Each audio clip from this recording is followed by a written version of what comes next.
नमस्कार। पूर्वपक्ष प्रस्तुत विश्व चक्र व्यूह को आपण मानू मु परशुराम दास स्वागत करुछि।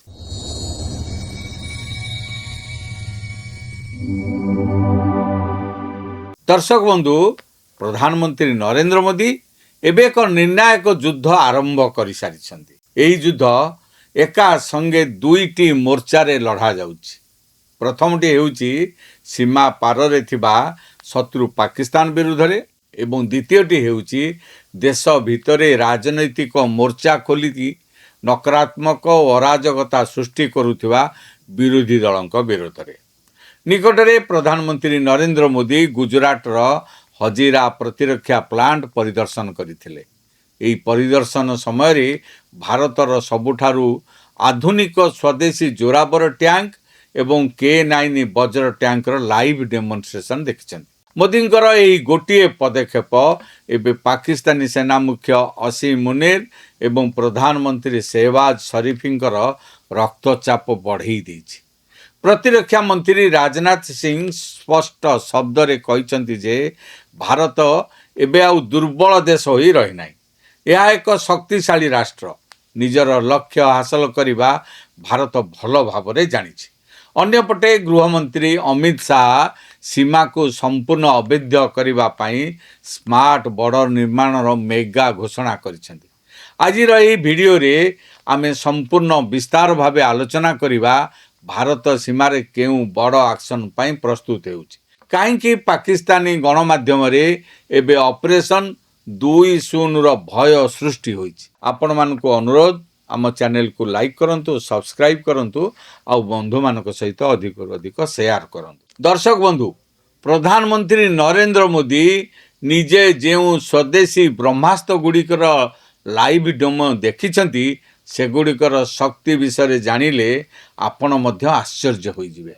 प्रथम हेउची 105 mm रो शक्तिशाली जोरावर टैंक। यह हेउची भारतर प्रथम स्वदेशी लाइट टैंक जहाकू मात्र 19 मास मध्यरे चीन एवं पाकिस्तान रो पार्वत्य सीमा रे लढिबा पई डिजाइन करा जायछि। यह ओजन रे हल्का हेले मध्य एथिरे आंठुए उच्चर एंटी टैंक गाइडेड मिसाइल एवं रिमोट कंट्रोल वेपन सिस्टम लगा जायछि। भारतीय सेना प्रथम पर्याय रे एमिति 354 जोरावर टैंक निज सेना बाहिनी रे शामिल करिवा को जाउछि।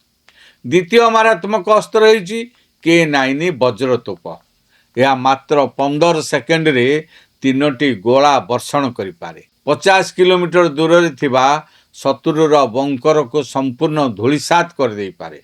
यह व्यतीत प्रधानमंत्री स्वदेशी एरियल टार्गेट ड्रोन तीर एवं क्लोज इन वेपन सिस्टम मध्य जांच करिसेंती। हजीरार एही डिफेंस हब एबे भारत को सामरिक क्षेत्र रे संपूर्ण आत्मनिर्भर करुछि। भारतर एही प्रस्तुति देखि पाकिस्तान टीवी चैनल गुडी करे हाहाकार पड़ी जाइछि। पाकिस्तानी एंकर माने कांदी कांदी कहउछंती भारत एबे ऑपरेशन सिंदूर 20 पई संपूर्ण प्रस्तुत।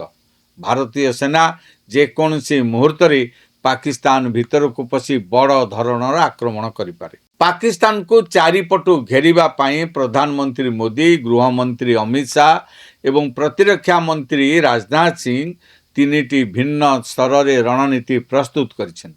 प्रथम आक्रमण हेउची पानी बंद। पहलगाम आक्रमण परे भारत सिंधु जल चुक्ति अनुसार पाकिस्तान को मिलुथिबा हाइड्रोलॉजिकल तथ्य उपरे रोक लगाई दैछि। एथि सहित हिमाचल प्रदेश रे भारत चिनाब व्यास लिंक टनेल निर्माण करने को जाउछि। एही टनेल जरिया रे चिनाब नदीर पानी को भारत निज आड़ को मोड़ी आनी राजस्थान और दिल्ली अंचल को जल सेचित करिवो। पाकिस्तान भय रे एबे कांदुछि, कारण चाष समय रे भारत जदि पानी बंद करदेव तेबे पाकिस्तान रे दुर्भिक्ष पड़ीजिवो।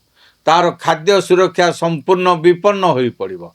भारत स्पष्ट कर देइछि जे पर्यंत सीमा पार आतंकवाद बंद होई नाही से पर्यंत पाकिस्तान को पानी रो गोटिए भी बुंदा मध्य मिलिबो नाही।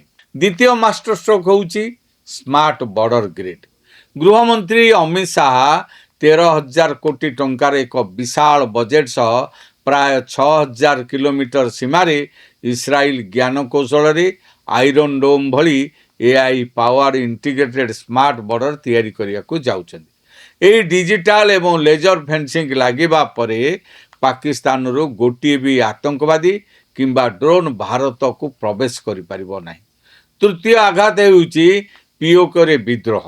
ଆସନ୍ତା ଜୁନ୍ 9 ତାରିଖରେ ପାକିସ୍ତାନ ଅଧିକୃତ କାଶ୍ମୀରରେ ହେବାକୁ ଥିବା ବେଆଇନ ନିର୍ବାଚନ ବିରୋଧରେ ସେଠାକାର ଜନତା ପାକିସ୍ତାନୀ ସେନା ବିରୋଧରେ ଏକ ବିରାଟ ବିଦ୍ରୋହ ଆରମ୍ଭ କରିଛନ୍ତି। ସେଠାରେ ଲୋକମାନେ ପାକିସ୍ତାନର ପାସପୋର୍ଟ ଛାଡ଼ିବା, ପାକିସ୍ତାନଠାରୁ ସମ୍ପୂର୍ଣ୍ଣ ଛିନ୍ନ କରିବାକୁ ଖୋଲାଖୋଲି ଦାବି କଲାଣି। ଭାରତ ମଧ୍ୟ ଏହି ବେଆଇନ ଇଲେକ୍ସନ ବିରୋଧରେ ଆନ୍ତର୍ଜାତିକ ସ୍ତରରେ ମୋର୍ଚ୍ଚା ଖୋଲି ଦେଇଛି।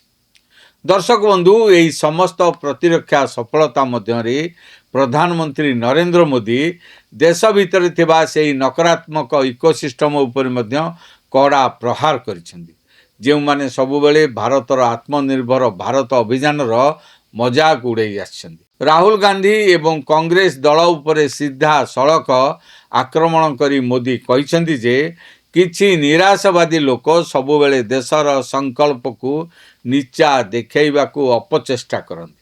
ଭାରତକୁ ସବୁବେଳେ ଅନ୍ୟ ଦେଶ ଉପରେ ନିର୍ଭରଶୀଳ ରଖିବାକୁ ଚାହାନ୍ତି, କିନ୍ତୁ ଦେଶର ଜନତା ଏହି ଅରାଜକତା ଏବଂ ନକାରାତ୍ମକତାର ରାଜନୀତିକୁ ବାରମ୍ବାର କଡ଼ା ଜବାବ ଦେଇ ଆସିଛନ୍ତି। ସେ ଉଦାହରଣ ଦେଇଛନ୍ତି ଯେ କେମିତି କଂଗ୍ରେସ ଶାସିତ ହିମାଚଳ ପ୍ରଦେଶ, କର୍ଣ୍ଣାଟକ ଏବଂ ହରିୟାଣାର ସ୍ଥାନୀୟ ନିର୍ବାଚନରେ ଜନତା କଂଗ୍ରେସର ପରଜୀବୀ ରାଜନୀତିକୁ ସମ୍ପୂର୍ଣ୍ଣ ପ୍ରତ୍ୟାଖ୍ୟାନ କରିଛନ୍ତି।